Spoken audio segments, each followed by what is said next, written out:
and welcome to yet another edition of our special pre-election series, It's the Economy. In our maiden episode, we looked at the macros, GDP, inflation and the twin deficits. Today we look at how household savings and the financialization of savings performed in the past 5 years, that is in the 5 years of the BJP rule. Firstly, savings as a percentage of GDP has declined almost continuously over the past 7 years since the new GDP series and during the entire BJP rule. Within this, net household savings as a percentage of GDP has been very low and falling. This 6 to 7.4% compares with about 11 to 12% during the UPA era, but the two series are not comparable since the GDP base year has changed. Household savings as a share of GDP are falling also because household liabilities as a percentage of total savings has gone up in the past few years. That is, Indians are taking more loans. While it is good that Indian households, which have one of the lowest leverage in the world, are borrowing more, the negative impact is that less is available for investment. A bigger negative on savings and investment is the government dissaving due to fiscal deficit. While this has come down in the BJP years, the latest year has promised a large payout as farm income, which brings with it a threat of higher dissaving and leaves even less for investment. Finally, one big positive trend in the last 5 years is the rise in mutual fund investments. Tarun, thank you very much for joining me. My pleasure, thank you. Well, first up, let's discuss this very positive trend we saw post-demonetization. Actually, before that, from 14-15, this march of money into the mutual fund kitty. Do you think financialization of Indian savings has become mature? So what I'm very pleased to see is that there's a movement of assets into the financial sector. It is certainly the case, and it's consistent with our report. We said that we'd like to see a movement away from tangible assets towards financial assets. We said that we saw very, very high rates of wealth being invested in both real estate and gold. And we would like to see a movement from real estate and gold into the financial assets such as mutual funds. This is certainly consistent with that kind of trend, and it's obviously very pleasing to see that there is a movement. But as with all things, there are a few caveats associated with this, of course. One thing I will say, even before the caveats, is that even though we've seen a vast movement of assets into mutual funds, if you look at the levels rather than the flows, so if I look at stocks rather than flows, we have a really long distance to travel in the sense that 90 to 95% of the wealth portfolio is sitting in tangible assets. In real estate, basically. Absolutely, pretty much. Okay, so this is just a start of a trend. But although we did see this very good growth from probably 12 lakh crore to 23 lakh crore, this year in FY19 itself, year to date, the flow into fixed income has fallen by 1.35 lakh crore. Equity is still growing incrementally, but at a slower pace. Right. Do you think that that's okay? We can live with this fall, or do you think there are some red flags here? So this is precisely, this is a great question, because this is precisely what the caveats are about. Okay. So I think before we declare that the financialization is complete and Indian household savings have matured, we need to think about the behavior of those household savings when they're in a financial market. So let me give you an example, which is that on the one hand, if you look at things as a financial economist would, standard theory would predict that you need to be investing at least some amount of your savings into an asset that has a positive risk premium like the equity market. However, the benefits of this kind of participation can be even destroyed or reversed if that participation is done inefficiently. So to put it differently, suppose you were to go in and chase after past returns, all evidence to the contrary. We have standard disclaimers on mutual funds that past performance is not necessarily a guide to future performance. If you were to invest in a very small number of stocks and under-diversify, then you can squander the benefits of participation by participating inefficiently. When I look at the recent volatility in the flows that you've talked about, which is in response to a sequence of negative returns in either the equity market or in terms of worries about credit ratings and uncertainty in the debt market, then I worry that what's actually happening is we have unrealistic expectations about the returns that are to be earned on financial assets, which then leads me to worry that this is a source of volatility and instability in household savings. Okay. No, actually, we are analyzing the performance of the government. So, would you say that demonetization as a policy helped in the financialization of savings? So, would you give credit to the government? So, look, I mean, I think every policy has consequences. Whether I can directly connect the impacts of demonetization to the increase in financial savings, I'm not sure that I can establish a causal link between those two things, especially given, as you say, that from 2014, 2015, we've been seeing this trend even pre-demonetization. But it jumped after 17. Absolutely. So I think, certainly we can assume that at least some part of the increase in financial savings may well have come from that source. Now, of course, the question is it permanent? Is it persistent? Have we achieved a structural shift? Or was it a temporary shift that with the vagaries of the market will then subsequently be reversed? I think all of this is yet to be determined. The jury is out. Absolutely. Okay. But would you worry that actually savings can be badly hurt? Do you still believe the debt market could have an accident? What's your prognosis at the moment about this movement of household savings? What are the red flags? Are there any red flags? So this is interesting. I think one of the things that we saw during the financial crisis in the US, certainly, was that there was a very dramatic episode, which is that the public's faith in money market mutual funds was broken because of the fact that, quote unquote, the buck was broken. Put differently, for every dollar that was invested, there was always this expectation that you would get at least $1 or more for short-term investments, certainly in commercial paper and other such things. Yes.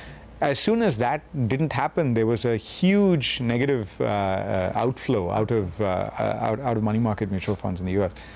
And this then contributed to the financial instability that you had then. Now, if you think that markets in India are in some sense, equally behavioral in some sense, then if they don't understand the risk-return trade-off, this is then a source of serious risk in the economy. There is a problem. Do you think that the last 5 years did not do enough to increase the total kitty of household savings? Household savings itself has fallen. Interesting. So what we've seen is that household savings have fallen, but they've primarily fallen because of decreases in physical household savings in things like real estate. This we like, because obviously, as we said, we have sort of 90 to 95% of household wealth invested in real estate and in gold, and to see any sort of decline in savings rate in tangible assets is a good thing. That having been said, it doesn't look like overall household savings have risen. So clearly, you've had a decline in physical savings, but you've not had a corresponding increase in financial savings, which then leads us to ask the question, where has that money been going? And certainly, there is some evidence to suggest that consumption has been increasing, that debt has been increasing, personal debt for households. Now, just if I look at personal debt for households increasing, I can't immediately conclude that this is a bad thing, because one of the things that we document in our report is that Indian households seem to be, if you like, under-borrowing in certain areas and over-borrowing in others. Unsecured debt seems to be at fairly high rates. Secured debt, unfortunately, seems to be at very low rates relative to the amount of real estate that's on household portfolios. Now, if I'm looking at secured debt, I want to look at collateralized lending such as mortgages or home loans, essentially. But I don't think that's where we're seeing the evidence of the rises in debt. If that's where we were seeing the rises in debt, I think we'd be comfortable that we're seeing reductions in home equity on the balance sheet of Indian households. I think what we're seeing is a rise in personal loans. Okay.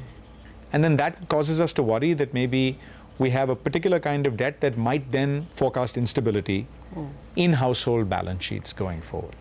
Okay, that's a familiar problem in the West. Okay, but would you worry that household savings stagnating will actually be negative for growth? I mean, there won't be enough money for investment. Is this a long-range problem, or do you think it's short-term? Okay, so this is a good question. I think our savings rates, even though they have come down, are still high in some sense relative to other comparable economies. And so I don't think that there's cause for concern quite yet. There are two red flags that are potentially on the horizon. One of them is if we get a debt fuel consumption boom in households, then we've seen that there are problems, as we've seen in the West, where, as with rising household debt, there's been volumes written about this, that we might get then some instability. I think that's one potential source of issue. The other one is, of course, what are we doing with the savings that we've got? Are they being productively deployed? Are we seeing investments in the areas that are likely to yield the highest dividends going forward? This is another question that we need to ask, which is, are the investments being made in productive assets? What's your answer to it? So I think we are starting to see moves in areas that we need them. We need a social security net to be built. We need health spending. We need infrastructure spending. We need all of those kinds of spending. Those are indeed good things. The worry that one always has pre-election, and I think I said this the last time I was on this show, in fact, is that we must always worry about the fact that there are either promises that are being made that are unsustainable, that will need to be sort of upheld post-election, or there are pre-election spending booms that are happening in areas that are inefficient. Okay. Both of those are areas we need to watch out for. Okay. One hopes that would be short-term problems. But investment itself has not really picked up. It's picked up compared to the previous 5 years. Would you worry that the investment trend is not as good as it ought to be? So, I think gross fixed capital formation has been a continuing source of concern in the economy, especially given where we are as an economy. The state of our infrastructure requires enormous work. We still we're not at the level that we need to be, whether it's hard infrastructure or soft infrastructure, and enormous investments are needed in those kinds of areas. Okay. All right. Now, let me come to insurance. You spoke about mutual funds and you spoke about savings. What about insurance? Have there been any healthy trends in the past 5 years, especially the ones that the government has been pushing, like crop insurance? So, this is a great question. I think, look, we've seen movements in health insurance, and I think certainly from the perspective of our report, anything that reduces the tendency of households to take emergency credit, certainly from the informal sector at very high rates to finance emergency expenditure, anything that reduces that tendency is a good thing, because otherwise households get into debt traps, and then we worry about the consequences of those debt traps. This is true whether those risks are coming from the failure of the Rabi season, whether it's coming from crop insurance, whether it's coming from health insurance, from catastrophes, and so on and so forth. Now, there is a big problem here that is underlying all of this, which is you can go out there and put an insurance scheme in place, but in a sense, the insurance scheme is only as good as the claims process that you run. And how is the claims process? So I think there have been widespread complaints about the fact that the claims process hasn't been up to the mark. And I think this is basically symptomatic of an underlying structural weakness that we've always had, which is to say, how do we get systems that don't depend on leakage and inefficiency? How do we get systems that are, in some sense, actually leveraging the benefits of technology? Because suppose I have to get, the bank representative plus an independent adjudicator to all come within 15 days and adjudicate the status of a claim. This is a really difficult thing to organize. And I think, any economy needs to worry about these kinds of things, especially one which is as complex as our own. And I think if there's a way to leverage technology to get us over the hump here, then I think some of these schemes will work brilliantly. Thank you very much, Professor Rawat Roy, for joining Pleasure. us.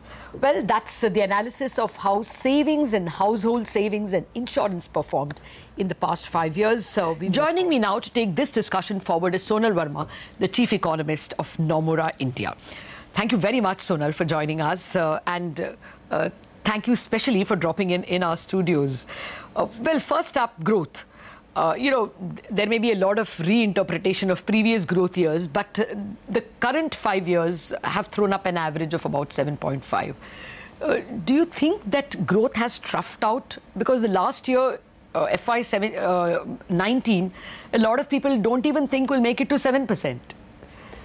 We don't think it has troughed out. I think over the last 5 years, two things have happened. I think, when you're looking at growth, we need to look at the trend and the cycles. Okay. Over the last 6-7 years, clearly India has not seen any investment cycle recovery. So that clearly indicates that potential growth actually has been going down. Okay. But within that broad trend of moderating potential, we've seen two cycles, the 2014-15 upcycle, the 2017-18 upcycle. Yeah. Our assessment right now is that cyclically, the economy economy is clearly slowing down, both because of domestic and global factors, and that this slowdown will continue for at least a couple of more quarters. So to your question, the economy has not yet troughed out cyclically, but I think the bigger challenge, of course, is the more medium-term trend itself, and what we need to do to reverse that trend, because global factors, of course, are not looking very supportive. That is exactly what the previous episode of this series indicated. Economists worrying that our potential itself is not much beyond 7. Do you worry that it could be as bad? And of course, this is also coinciding with global growth not picking up. Absolutely. I think, it's always fuzzy, the assessment of potential growth. But I think the clearest evidence would be when you start seeing signs of inflation. And if you look back over the last 5-6 years, every time growth has crossed 7% sustainably, you've started to see core inflation picking up. So that would suggest, that potential is probably around 7% right now. I think the big concern is that globally we seem to be late cycle, and globally we are moving in an environment towards more protectionism. So the old growth models that worked, let's say, for China or East Asian countries is not going to work for India at a time where our working age population is actually picking up. So that means that we need to look internal in terms of maximizing our growth driver. Now, that internal growth could come in via more consumption, which should not leak out into imports. So we need to be producing what we are consuming. It needs to come back to more infrastructure spending that needs to come in. But I think, what is India's growth model? What do we need to do to get to that growth model and to sustain that growth model, I think is a very, very critical question we need to be answering. Okay. Of course, that has to be a bipartisan dialogue. No matter which government comes to power, that question has to be answered. But here, do you think one of the problems of the past 5 years, and maybe even earlier, is that savings, household savings is not picking up? Will that, what's your assessment of the savings rate and its trend going forward? Well, household savings have, of course, not picked up. And, I think what it implies is potentially two things. One is that income growth itself has been slowing down, or for a given income growth, households have been consuming a lot more. And, of course, since we've seen more bank credit towards retail expansion, it would suggest that there's a leverage-driven consumption that is going on. So one of the reasons for the moderation in household savings could be that we are just consuming a lot more, and part of this is leverage-driven consumption. Is this a concern? It is a concern because, ultimately to fund our investment cycle, we need the domestic savings. You cannot solely depend on foreign flows to fund our deficit. At this stage, I think the investment cycle is still quite weak, so you don't need that level of saving. But when we do get that investment cycle pick up, savings need to clearly pick up. So this is one of the constraints that could come to bind us when we look to internally push the growth drivers higher. Okay. Well, the achievement of the NDA government on inflation is, the numbers show it was superb. But where are we placed now? Did the last numbers give you any indication that we are troughing out and we should now start worrying that inflation will not be so benign? Well, at 2% inflation, of course, it's going to move higher. But I think the broader macro drivers of inflation do not suggest something to be too concerned about, because when you look at the core inflation, if there's a cyclical slowdown, if input cost pressures are coming off, globally there's a synchronized slowdown that suggests that price pressures are under check. Similarly, if you look at the food economy, there's excess supply in certain categories. You have global food prices which are still quite low, rural wages which are still quite subdued. So this macro factor condition does not suggest that there's going to be a big inflation problem right now. So yeah, it may be troughing out, but nothing to be too concerned about. Okay, how many rate cuts then would you expect? Well, we think there will be one for sure, and given the growth inflation environment, our assessment is that the projections of growth for FY20, which the RBI is projecting at 7.4, are going to surprise on the downside. So we will not be surprised if there's 25 to 50 basis point more from here. But I think more than the rate cut, the challenge now is transmission of the rate cuts, and therefore what needs to be done to enable credit deposit ratios to look much better in terms of maybe more liquidity injection will become a lot more critical. Well, that clearly brings us to the fiscal deficit issue. One reason why the transmission is not happening is the crowding out of the private investor, private borrower by the government. I mean, do you think even if there is liquidity, there is a limit because the government is too big a borrower? For the existing saving pool, yes. Are we seeing crowding out of private investment? I think private investments are weak for many, many reasons. Yes. It's not just crowding out. And given the debt issues that we are still trying to work our way out, in any case, the first stage of investment is going to be more brownfield investment rather than greenfield. So I would not blame the government for crowding out. But given the fact that we have limited financial savings in the economy, most of which is getting used up by government and government-owned entities, I think we are not building the solid foundation to be able to sustain the investment cycle when it picks up. And therefore, over the last 5 years, the government has focused on macro stability, has focused on correcting, some of the issues, bringing in GST, IBC, etc. So the foundations have been set. The second, the priority going forward has to be how do you kickstart the investment cycle in a world which is closing up. So you need to look internal, get that going. And then there's a stage 3 of reforms, which is that labor is no longer an advantage in countries because even manufacturing is moving towards more automation. Are you skilling people enough in terms of education, etc., to sustain that much higher? So I think stage 2, stage 3 is where work still needs to be done. Okay, I am coming to that in a minute. That was going to be my last question. But just before that, do you think the way in which, although fiscal deficit is a big achievement of the last 5 years compared to the previous UPA term where fiscal deficit was averaging over 5%, the last year has seen a recurring expenditure of about 70 to 75,000 crores purely as farm income transfer. Do you think that will mar both the quantity and quality of fiscal deficit going forward? Incrementally, yes. But I think this is a political economy question. And, good economics may not always be good politics. And we cannot have a sort of an economy where 70% of the economy is suffering terms of trade negative shock, and therefore from a purely social economy, political economy perspective, the focus on farm incomes, rural redistribution. In fact, our assessment is that irrespective of the government in power over the next 5 years, we will see rural reflationary policies coming back because this is going to be a political priority irrespective of the government in power.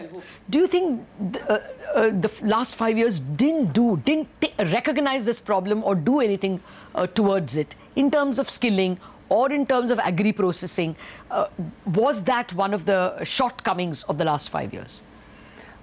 I think if we sort of dial back 5 years, the problems we had back then were very different, Lata. I mean, we had the high inflation, we had the legacy, we have the NPA issues. And I think the last 5 years, we've sort of spent correcting the macro stability and trying to recognize and resolve the NPA issues. So the last 5 years have been more about creating the foundations. The next 5 years, now, having built the foundation, we need to get to the next leg of growth, which is where, the focus has to be. And, coming back to your previous question on the fiscal side, most fiscal consolidation in India has historically always been via revenue rather than expenditure compression. And therefore, GST has created not led to the kind of revenues one had expected, but hopefully post-elections, if we do see better tax compliance and revenues, then it has to be revenue-driven fiscal consolidation. It cannot be purely expenditure-driven fiscal consolidation in India. Well, that's an optimistic note, that perhaps the groundwork was laid in the last 5 years in terms of GST, hopefully better tax to GDP ratios, and correcting the NPA issue, and therefore perhaps better brownfield expansion at least, and then maybe greenfield. Let's hope that's what the next 5 years lead to. Thank you very much, Sonal Verma. Thank you very much for watching this edition of It's the Economy, an analysis of the last 5 years.